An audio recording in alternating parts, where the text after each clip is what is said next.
Bismillahirrahmanirrahim. Assalamualaikum warahmatullahi wabarakatuh. Alhamdulillahirabbil alamin. Wassalatu wassalamu ala Rasulillah wa ala alihi wa sahbihi ajma'in. Para pemirsa yang dimuliakan Allah Subhanahu wa taala, alhamdulillah pada sore hari ini menjelang maghrib kita masih diberikan nikmat Allah Subhanahu wa taala. Mudah-mudahan insyaallah dalam majalis ilmi di sana ada keberkahan-keberkahan di dalamnya. Kita akan mengangkat tema yang berjudul Fadlul Ilmu atau Fadlu Talabil Ilmi An-Nafi', yaitu keutamaan menuntut ilmu yang bermanfaat. Disebutkan bahwasanya salah satu yang paling terpenting di dalam usul dakwah as-salafi adalah al-inayatu bi talabil ilmi asy-syar'i, yaitu memperhatikan atau bersungguh-sungguh di dalam menuntut ilmu syar'i wa ta'limihi, dan mengajarkannya. Kenapa demikian?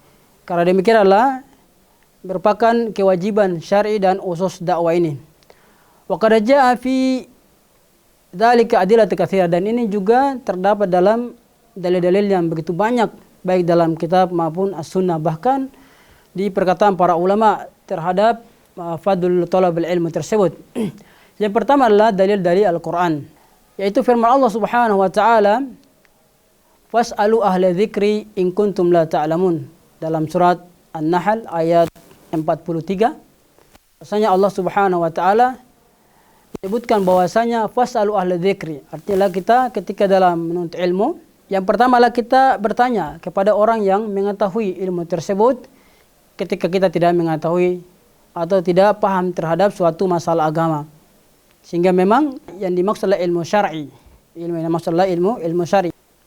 Syekh Imam Ibnu Sa'di rahimahullah ta'ala, Abdurrahman As-Sa'di, beliau mengatakan bahwasanya wa umumu hadzal ayah, bahwasanya keumuman ayat ini fiha madah ala ahlul ilm, pujian terhadap ahlul ilm, wa anna a'la anwa'ihi, bahwasanya itulah merupakan bagian yang paling tinggi al ilmu bi kitabillahi munazzal, yang paling derajat yang paling tinggi adalah al ilmu bi kitabillahi al munazzal, ilmu mengetahui kitab Allah SWT, yaitu Al-Quran yang diturunkan oleh Allah Subhanahu wa taala.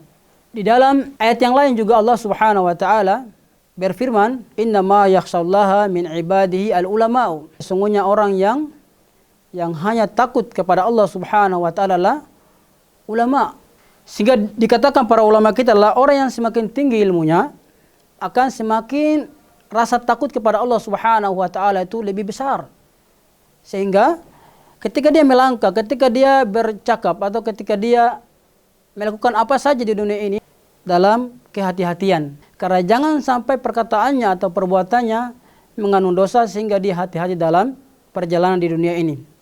Dan begitu juga waqala Ibnu Abbas, dan juga Ibnu Abbas radhiyallahu anhu, beliau mengatakan bahwasanya al-alimu birrahman min ibadihi, yaitu seorang alim atau orang yang alim yang paham tentang Allah Subhanahu wa taala, man lam yusyrik bihi syai'an, yaitu orang yang tidak mensyirikatkan Allah Subhanahu wa taala dengan apapun, wa halallu halaluhu, dan dia lebih tahu tentang mana yang haram, mana halal, dan mana yang haram, wa hafzi wasiyatu, dan juga mengetahui tentang yaitu apa yang diperintahkan Allah Subhanahu wa taala kepada dirinya, wa aikana annahu mulaqi, dan dia tahu dalam dirinya bahwasanya dia akan menghadap kepada Allah Subhanahu jalla fi'ula, wa muhasibu bi'amalihi, dan akan dihitung atau dipertanggungjawabkan semua yang menjadi semua urusan yang dilakukan di dunia ini, maka akan dihisab oleh Allah Subhanahu wa taala.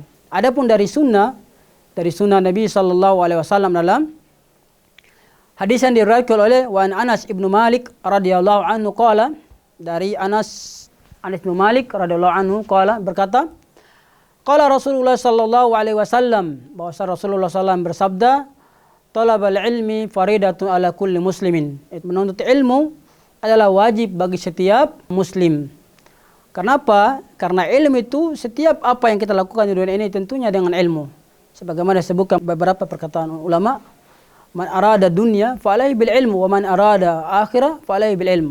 Dan siapa yang inginkan dunia maka tentunya dengan ilmu, dan siapa pula yang menginginkan akhirat tentunya dengan ilmu. Ketika orang yang banyak ilmunya, maka tentunya dia sangat berhati-hati. Karena yang dia lakukan bukan karena hawa nafsunya, tetapi semuanya berdasarkan atas ilmu yang mengontrol dirinya. Dan juga sabda Nabi SAW diriwayatkan oleh Muawiyah radhiyallahu anhu, qala Rasulullah SAW, man yuridillahu bihi khairan yufaqihu fid din. Barang siapa yang Allah Subhanahu wa taala menginginkan baginya kebaikan, maka Allah yufaqihu fid din, maka Allah berikan pemahaman terhadap agama ini. Artinya apa? Ciri-ciri orang yang Allah Subhanahu wa taala inginkan padanya kebaikan adalah dia pahamkan terhadap dirinya atas agama ini. Berarti logika terbaliknya adalah ketika orang yang tidak paham terhadap agama, maka Allah tidak menginginkan kebaikan pada dirinya. Maka ya mudah-mudahan insyaallah kita sebagai thalibul ilmi maka senantiasa memperbaharui diri kita dengan atau menghiasi diri kita dengan ilmu. Siapapun di dunia ini maka tidak akan lepas dari namanya al-ilmu. Beberapa aqwalus salaf, perkataan para sebagian salaf juga terhadap berkaitan dengan ilmu tersebut adalah sebagaimana perkataan Umar ibn Khattab radhiyallahu anhu. Beliau radhiyallahu anhu mengatakan bahwasanya tafaqahu qabla an tusawwidu. Artinya adalah beliau mengatakan bahwasanya tafaqahu artinya mempelajari, fahamkan tentang agama ini qabla an tusawwadu atau ta'allamul ilma. Yang dimaksud adalah ta'allamul ilma ma dumtum saghiran. Artinya belajarlah ilmu selama antum atau kita ini masih kecil. Qabla an tusiru sadatun. Sebelum kita menjadi orang-orang yang pemuka-pemuka agama ini. Dan juga perkataan Abdullah ibn Mas'ud radhiyallahu anhu, beliau mengatakan bahwasanya aqdu aliman aw muta'alliman wala taqdu im'atal baina dzalika. Artinya adalah cari atau usahakan antum atau kita ini menjadi aliman aw muta'alliman, ima alim atau muta'alliman, dan jangan cari lain daripada dua-duanya. Makanya posisi sebagai seorang yang alim atau muta'allim itu luar biasa, subhanallah. Apalagi yang disebutkan dalam hadis yang lain, orang yang belajar di majalis ilmu maka ada faedah yang luar biasa, subhanallah. Dan juga insyaallah akan kita kemukakan nanti di episode selanjutnya insyaallah bismillah. Demikian yang kita bisa sampaikan pada kesempatan kali ini.